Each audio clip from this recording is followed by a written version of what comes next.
All right, welcome back to Fight Talk, where we talk combat sports. My name is Austin Ullman, and happy Fight Week, everybody. It is UFC 308 Fight Week, but this is not about that. We're going to get you guys a preview for that later this week. But first, we got to recap everything that happened this past week. We're also going to go over some announcements in the UFC recently. They announced the 310 card. I want to go over that. They announced that UFC 312 will take place in Sydney, Australia, so we're going to talk about that. And then also a fight night in December that we're going to talk about. Song Yadong and Umar Nurmagomedov. Extremely surprising news there. Hasn't been confirmed by the UFC, but it seems like Song's team wants it to take place in LA. The location as of now is Tampa. So we're going to see what happens there. That is certainly not expected. Seemed like Umar would get the title shot, but maybe they're looking for a Sean O'Malley and Merab rematch before we get that. But this past weekend, we had some fantastic fights. Some things we knew would happen, some things were awfully surprising, but I want to start with this PFL Super Fights card. This was the Battle of the Giants. So, Francis Ngannou, the triumphant return to MMA. But before we get to that fight, we'll talk about the card a little bit. Paul Hughes got a victory over AJ McKee. He dropped him once. Paul Hughes looked really good. This is a guy that you have to imagine the UFC is looking at, and a guy who would really add some depth to a UFC fight night or even pay-per-view in the future in Ireland. A lot of people thinking Ian Gary could be headlining there in the future, and Paul Hughes could be a co-main event. And the fact of the matter is, there's just so much hype around this guy because of the fact that he's Irish. I mean, obviously top of the line, you've got McGregor, and then you've got Ian Gary, and it really drops off from there, MMA-wise. I mean, Katie Taylor, obviously in boxing, women's boxing, but after that, I mean, the MMA landscape for Irish fighters right now is bleak. It is basically non-existent. And it's not from a lack of trying. The UFC has continued to try to sign these guys, and there's just no one that's been able to rise up. But Ian Gary has, and now Paul Hughes is in the PFL. And so look for the UFC to sign him. AJ McKee gave him a tough battle. It was a close fight. Could have gone either way. I think it was a split decision. Paul Hughes won 2 of the cards, 29-28. Got the victory. Johnny Eblen and Fabian Edwards, we're going to touch on this fight later because Conor McGregor had some words about this fight that were kind of interesting. But Johnny Eblen 16-0 now. He is a middleweight that the UFC, I think if we look at anyone in the PFL that's most likely to go to the UFC, it's Johnny Eblen. He absolutely dominated this fight with grappling. It was not your Fluffy Hernandez type of performance that I'll talk about in a second against Michel Pereira. But he got the job done. He won the rounds. Fabian Edwards fought well. He did everything he could. For those wondering, that is the brother of former UFC welterweight champion Leon Edwards. But Johnny Eblen 16-0 now. Personally watching him, I don't think that's a style that can compete with a guy like Dricus du Plessis. I think he'd be a top 5 middleweight right now in the UFC, but I don't think that's something that compete. Chris Cyberg won. And then Francis Ngannou and Renan Ferreira. Francis Ngannou wins. He takes him down. He gets the ground and pound. And just the most vicious shots to the head to get the finish for Francis Ngannou. Just an amazing moment. Obviously, an emotional moment afterwards, talking about the death of his son, Kobe, this past spring. And just an amazing moment. You know, how can't you be a fan of this guy and all that he's done and all that he's been through? Probably the greatest story we have right now in MMA. When you look at where he came from, and then what he did in the UFC, became a UFC heavyweight champion, and then from there created his own path and potentially beat the heavyweight champion of the world at that time, Tyson Fury. And then it suffers a brutal knockout and his son passes away, and now he's back, and he looks like the same UFC star that he was. So obviously, anytime Ngannou gets in there, you begin to think about some opportunities that we never got and probably will never get. But it's always fun to touch on them, so I'm going to do that. It's so funny in the UFC heavyweight picture right now because we have Jon Jones, Tom Aspinall, and a lot of us throw Alex Pereira in the mix, with him considering moving up. A lot of us forget about Francis Ngannou, right? And I'm not saying Francis Ngannou is going to sign with the UFC. If I had to guess, I don't think he will. Again, I don't think we'll get any of the fights with him and UFC stars.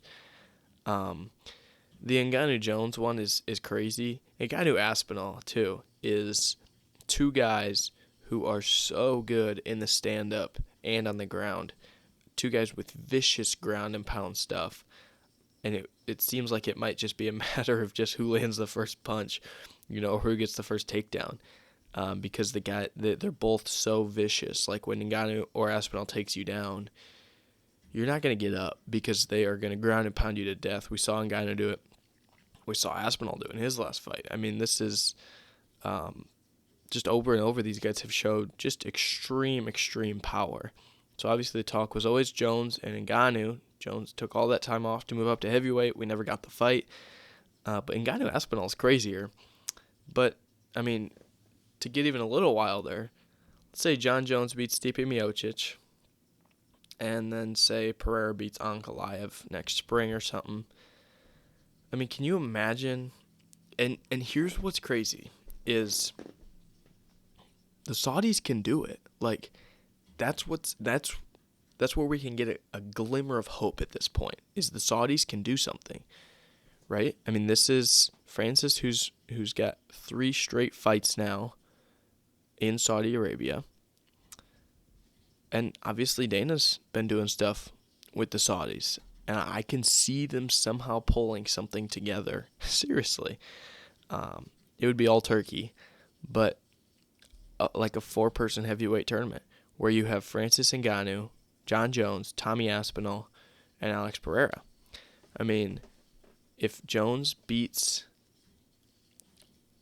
a competitor, man. I don't know. If he beats Miocic, I don't know that he can turn that down. In which case, I don't know who would fight who.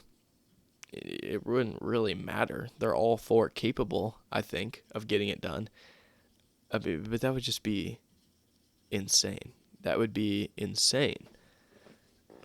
But it's not as far-fetched as one might think because the Saudis are involved. So keep an eye out for something there.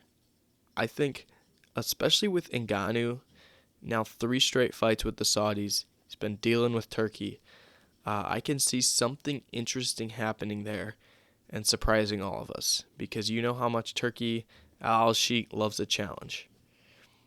And he showed us that he is going to do everything in his power, which is basically everything in the combat sports universe, to put crazy things together that we could have never imagined. And so there's a possibility there. Obviously, it all comes down to, is Dana willing to do business with something like that?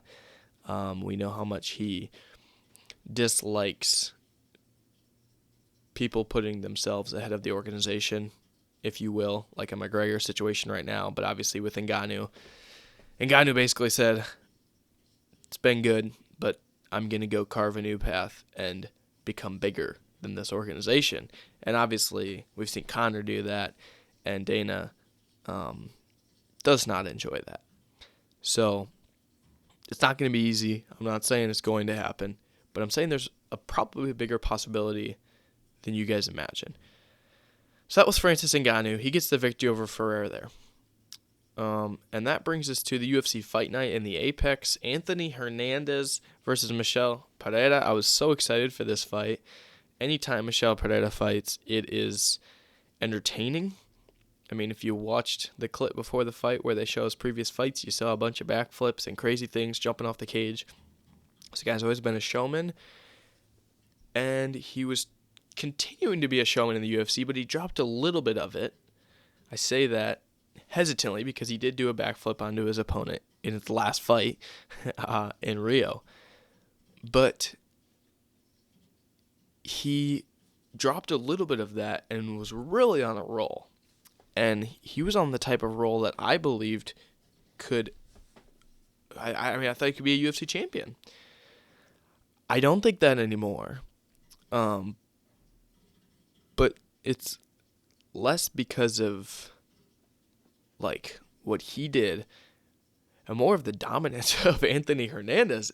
Dog, if Fluffy's in this division, I don't know. There's not very many guys that can beat him. And Michel Pereira is certainly not one of them. So I think this guy's still like a top 10 fighter in the middleweight division. This was a horrible matchup for him. And looking back, he never had a shot.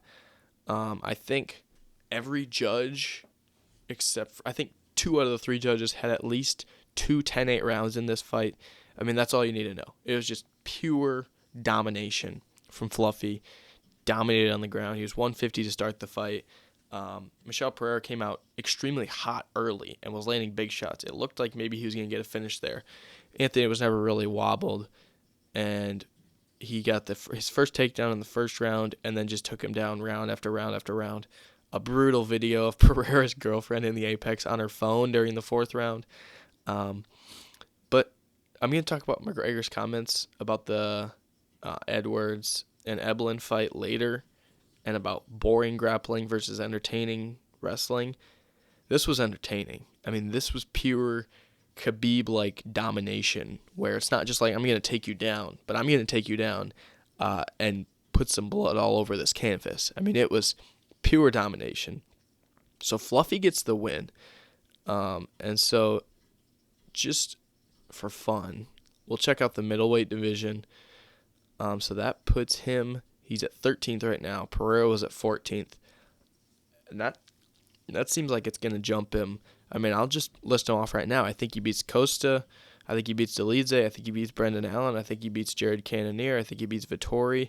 I think he beats Baralho. And then there's some interesting fights up there. So a couple names have been thrown out. I would love to see a fight next against Vettori. I think the Imavov fight would be good. But this is a guy who has dominant enough wrestling literally to take over this division and become a champion. Wouldn't be surprised to see it. If I had to bet on it right now, will he or won't he? I would say he will. Just because that was domination. That was Umar Nurmagomedov type of just domination, plus some. And, I mean, I don't see another wrestler in this division, including the champion, that can do better than that. So it's just what it all comes down to is, can you get that first takedown? Because this is the kind of guy that when he gets that first takedown, if you're Michel Pereira, you're just in a horrible spot because you just get so tired in that first round, and then it's another takedown and another takedown, and you just find yourself, 15 out of the 25 minutes, Anthony Hernandez was in control time here, and that's what we're going to continue to see. 10 takedowns out of 29 takedown attempts for him, and you can see the striking too, just 219 strikes, and those are mostly all strikes on the ground. Rob Font gets the victory in the co-main event. The other fight I want to just touch on, our guy Robelas de Spain drops his second straight fight, loses on the scorecards. I think he won the second round. He stayed up. So it was 19-all headed to the third, but he was taken down. Austin Lane took him down for most of the first and most of the third. And Robelas de Spain he can't do any of it. Might be the biggest waste of talent we've ever seen in the UFC. This is a guy who just has insane raw power. I mean, in like Ngannou, in Aspinall, those guys I was just talking about 5 minutes ago, he's in that territory, but just doesn't have any opportunity. Just doesn't know how to defend a takedown. Once he gets taken down, he has no shot of getting up. He didn't even show a glimpse of hope. Not in this fight, not in the last fight. So his first fight in the UFC, it was fantastic. He had that backing up KO as he was falling backwards. But this has just going to continue to happen. I mean, they've got to find this guy just a straight, like a Derek Lewis type in the heavyweight division who's just going to straight strike. So that was that fight night. The surprise of the night, Tim Tszyu goes down. He gets knocked out. The corner throws in the towel. To be more specific, this was, wow. Nobody expected this to happen. I don't think a single person picked against Tim Tszyu in this fight. Murtazilov gets the victory. You can see the CompuBox stats here. Here's the total punches thrown. Pretty even. And the power punches also pretty even. So the stats don't really share the whole story with us. But Murtazilov, I believe, had 3 or 4 knockdowns in the second round and then landed a massive left hook in the third. The referee should not have let it go. The 10 count, it was clear that Tim Tszyu was still wobbled. He let him go, and the corner threw in the towel no more than 15 seconds later because he had no shot. They had to save his career at that point and throw the towel, and it was that bad. So Tim Tszyu, at 154, is no longer a player. I mean, you can see it here. 18 more punches than Tszyu. Steamrolled Tszyu in the second round. He knocked him down in the opening minute, again halfway through the round, and then a third knockout in the closing minute. So 1 knockout every minute. Tszyu was reduced to throwing in a desperate attempt to land a haymaker. Never found the punch. And then he got the 4th knockout in the third, and that's when Tim Tszyu's corner, shortly after that, threw in the towel. Man, I mean, it was a barrage of punches. Tim Tszyu had nothing. And there was a really interesting video of Tim Tszyu not getting hit. And I don't know who to give credit to with this video on X because I forget who posted it, but I think it was might have been Dan Canobio. Not getting hit and then reaching for the cut that he had from the Sebastian Fundora fight. So like real-time PTSD, because in that Fundora fight, a lot of people thought he was going to win that fight too. Gets hit with a massive cut and was just never the same. It was like massive right above the eye. He couldn't come back. It affected him so much that there was nothing he could do. And didn't even get hit there and started reaching for it in this fight. So big time PTSD. Did not want a cut there or that same cut to open. I'm not sure. But that cut changed that last fight. And here, he just had nothing. And Murtazilov, he was good, but it's not like, oh, this is a superstar and Tim Tszyu just ran into the wrong guy. This was clear that Tim Tszyu, you got to contemplate retiring now because that was horrible to watch. And I love Tim Tszyu.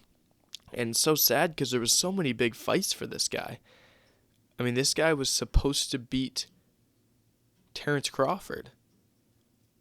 He was just destroying everybody, and now he's dropped 2 straight, and it's just one of the sadder things that I've seen in the sport of boxing. It really is.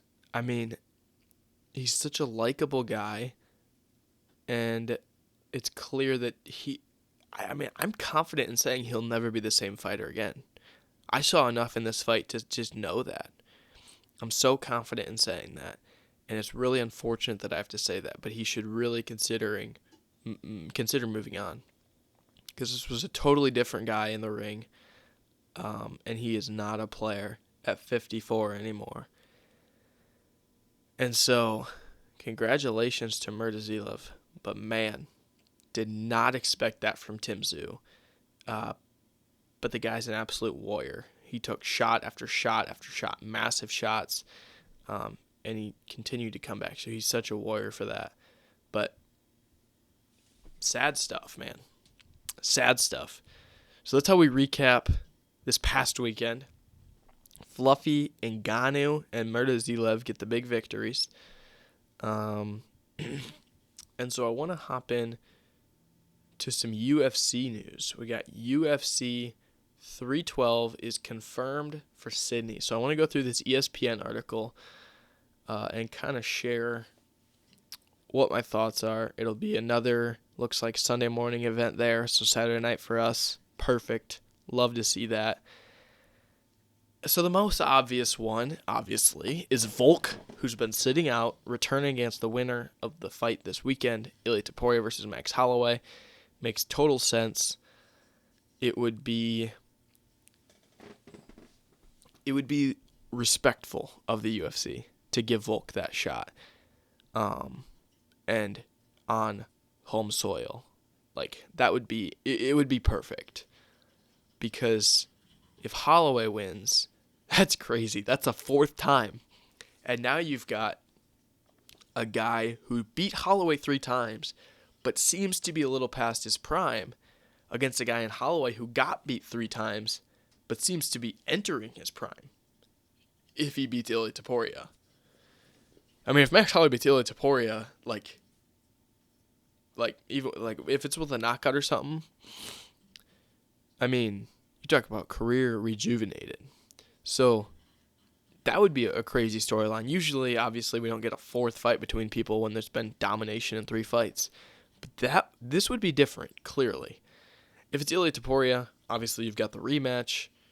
But it'd be awesome for Volk to get it at home. And he needs something like that, right? Like, he's done so much for this sport. He tried to go to 55 multiple times. Tough loss the 2nd time after taking a short notice. He's done so much for the UFC, taking these short notice fights and all this stuff, that it would be the right thing to do for the UFC to give him a shot at home. It seems like whether he fights Ilia or Max, he's going to be the underdog, in my opinion.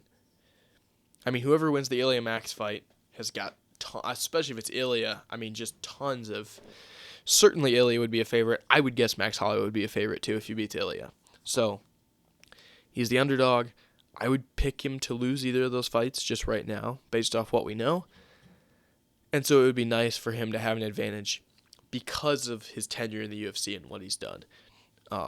So, the obvious one, right? The other option that could certainly headline, without a doubt, is Robert Whittaker. Right, so this would all take place if Robert Whittaker beats Khamzat Chimaev, which is also this weekend, by the way, which is easy to forget because there's so much talk about Ilia Max. We've also got Robert Whittaker and Khamzat Chimaev. So this would obviously be a title fight. Andricus, it would be right around when he would want to get back in there, I would guess. Be about half a year with this in February. I think him and Izzy was in August, I believe. So, yeah, it would be perfect.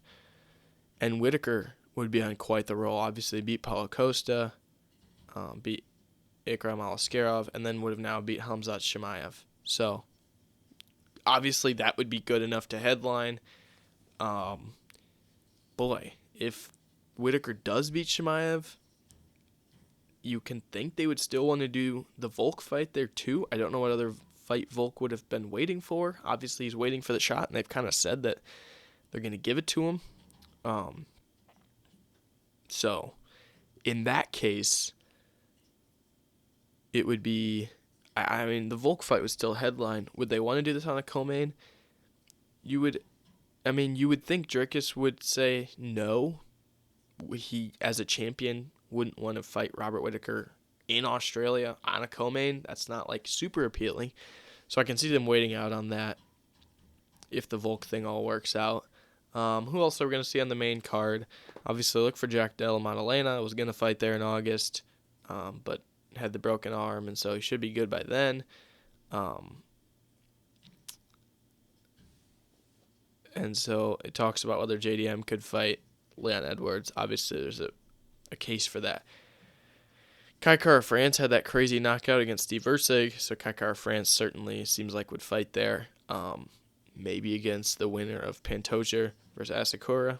I can see it. That'd be pretty awesome. Once again, if it's Pantoja, would he want to go fight in Australia after defending for the fourth time in a row. Probably not. But yeah, some flyweight opportunities there. And then beyond that, you've got Dan Hooker, Carlos Ulberg. So a lot of options for that fight. But we're going back to Australia pretty quick in the year, in February. So it'll be interesting to see if they still go there in the fall. I'm not sure what their deal is with the stadium there.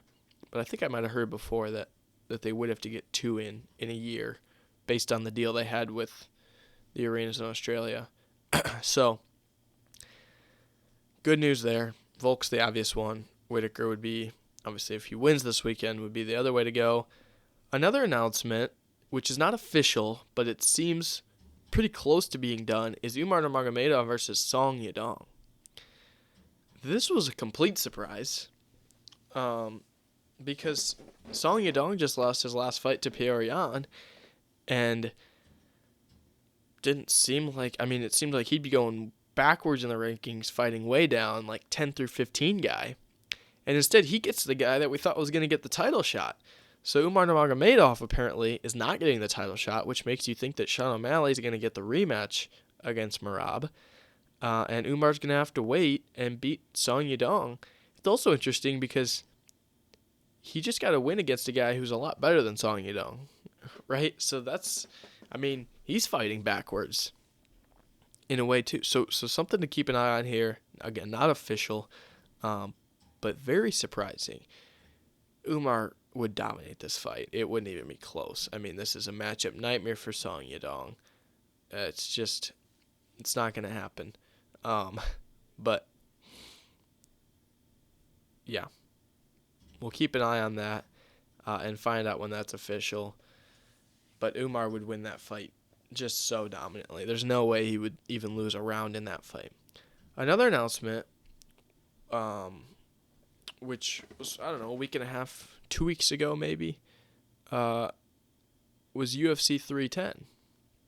Bilal Muhammad versus Shavkat Rakhmonov. This is in Las Vegas, so this will be December 7th. To close out the year in the UFC. And Bilal Muhammad is turning around. He's backing up the talk. And the talk is the fact that he's saying he's going to be the most active champion in the UFC. He says next year he's going to go on an Alex Pereira type run with activity. So good for him, because the more he fights, the sooner he'll lose his belt. But he's fighting Shavkat Rakhmonov. I obviously would have picked Shavkat a while ago. I can see this fight going either way. I can see it as a 50-50 fight, just because of the style that Bilal has fought with now against Leon. He could do the same type of thing against Shavkat and be victorious in that. Also on this card, you've got Chase Hooper. Also on this card, you've got Brian Battle, Dominic Reyes versus Anthony Smith. That could be a tough watch, but obviously Reyes looked good in his last fight.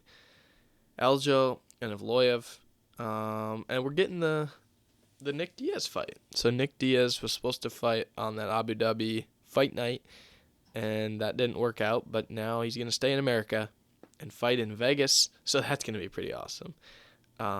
Cyril Gane, Alexander Volkov. We knew that fight was happening. It got moved to this. I think it was really supposed to be on 308.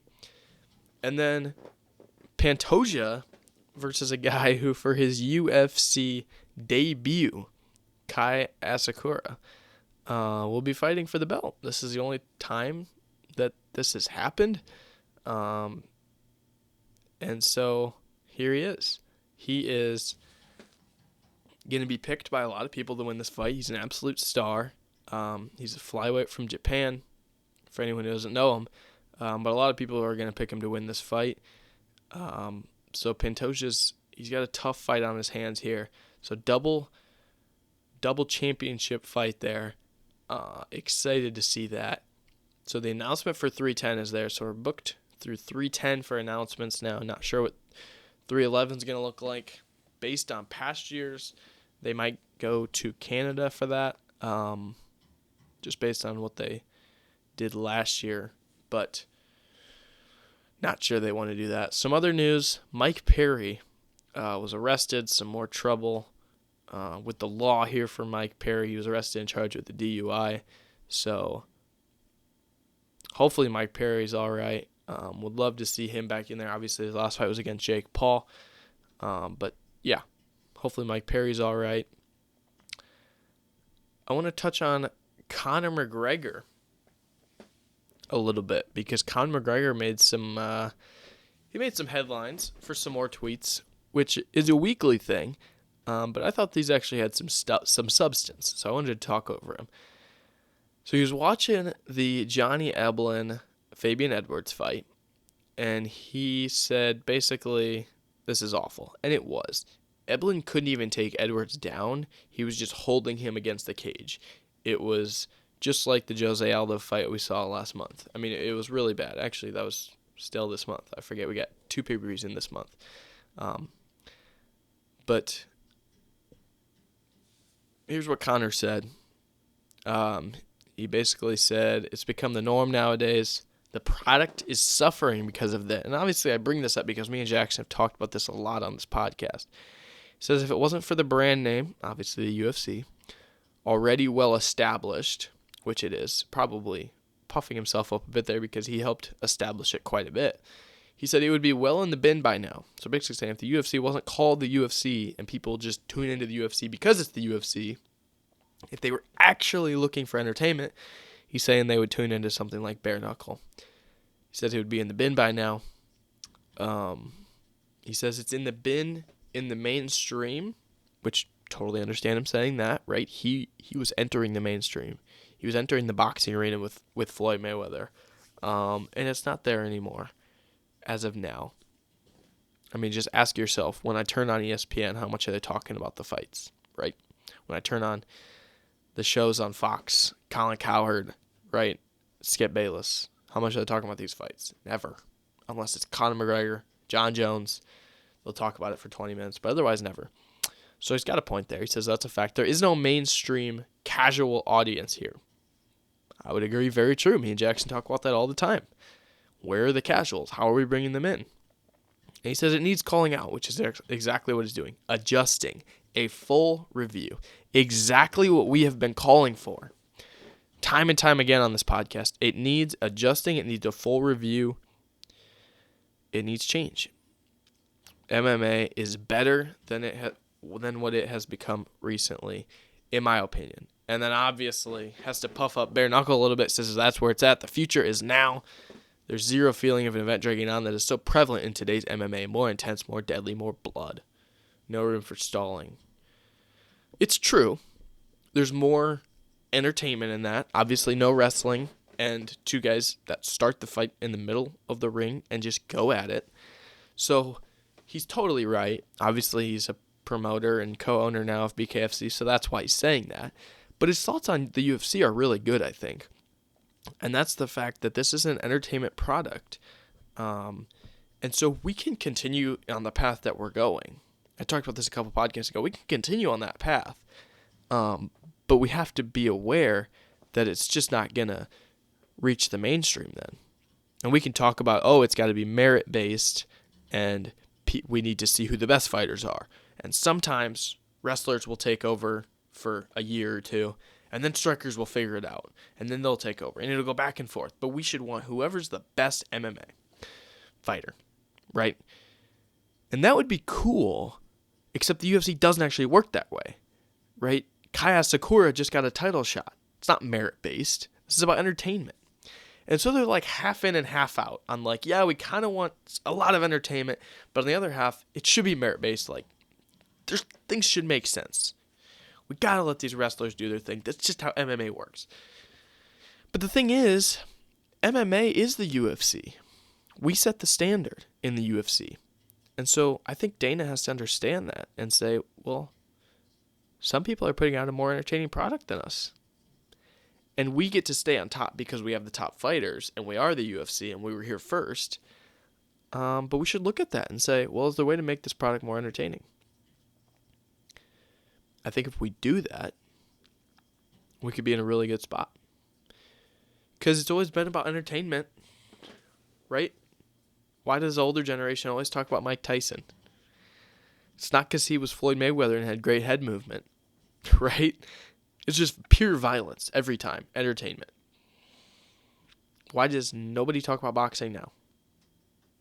It's not so entertaining. I love it. I watch it all the time. I watch it every weekend. But it's not everyone's cup of tea, and I totally understand that. But the BKFC, it is.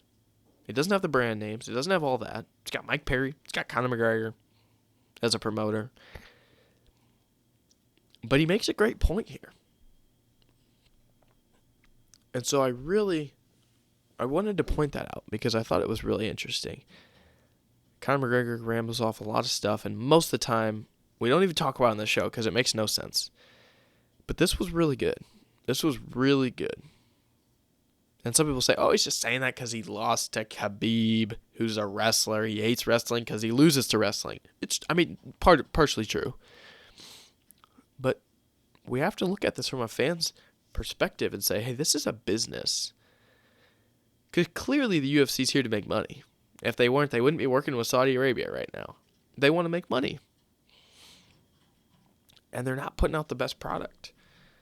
And so it's time to have those talks. And so you can cut a few guys, right, that aren't like a Muhammad Mokaev. You can cut them.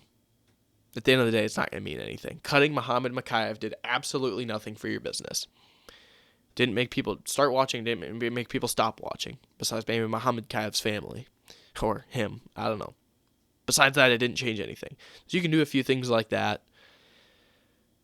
But there's got to be some serious conversations about what else to do.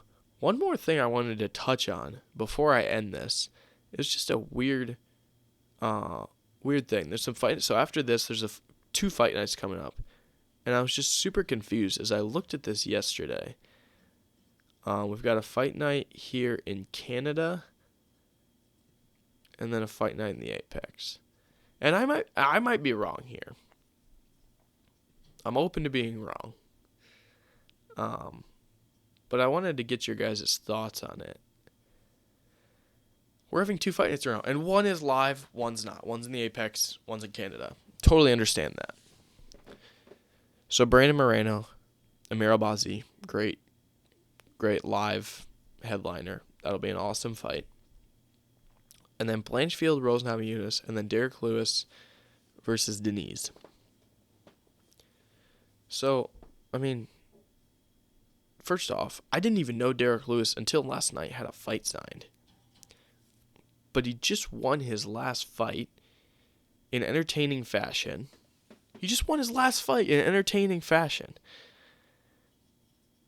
He headlined a card that had Buckley on it, Uberg on it, other exciting guys that could have headlined it. And instead we had Derek Lewis headline it. And somehow he goes from that to the 3rd fight down. You have a fight night the next week. You have 3 people right here that can headline a fight night. That's what I don't understand. We've got, Neil Magny and Carlos Prates, which is a great fight, by the way. Those are the guys headlining. By the way, this is mad disrespectful. I just want to point that out real quick. Cody Garbrandt is on the prelims of the Apex for this fight. He should be headlining that thing over Neil Magny and Carlos Prates. I don't care that Carlos Prates and Neil Magny are closer to a title shot than him or in better shape and in their divisions. But Cody Garbrandt, dog, like how? Or at least have him open the card up. His last fight was on UFC 300, people. I don't care that he lost. He's still Cody Garbrandt. He should be headlining that. But you're telling me we can't move this out of the Apex somewhere in the U.S. and have either Thug, Rose, Namajunas, or Derek Lewis headline that? Or even in the Apex. Move Derek Lewis up to the co-main and have Rose headline the Apex the next week. Have Neil Magny and Carlos Prates be the co-main. It's just a much better situation. I don't understand it. And by the way, this is a stacked fight night with Moreno, Rose, and Lewis, and we're going to Canada for that? Brother, you know how much Miami would love to have that fight night? Or any other city in the U.S.? And we're taking that to Canada?